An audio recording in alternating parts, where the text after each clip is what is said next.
શહેરના કુંભારવાડા માઢિયા રોડ પર ડાકડમરૂ, મહાપ્રસાદ, શોભાયાત્રા સહિત 2 દિવસ ધાર્મિક કાર્યક્રમો યોજાશે। ભાવનગર શહેરના કુંભારવાડા માઢિયા રોડ શેરી નંબર 5માં રહેતા પીયુ માસી દ્વારા 2 દિવસ ધાર્મિક કાર્યક્રમોનું આયોજન કરવામાં આવ્યું, જેમાં આજે બાનુબેનની વાડી ખાતે આવેલ રામાપીર તથા સિકોતર માતાજીના મંદિર ખાતેથી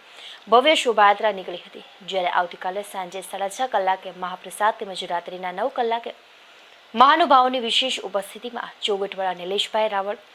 ધારપીપળાવાળા પ્રવીણભાઈ રાવળ તેમજ આંબલાવાળા બૌદ્ધિકભાઈ રાવળના સ્વરમાં ભવ્ય ડાકડમરૂનો કાર્યક્રમ યોજાશે।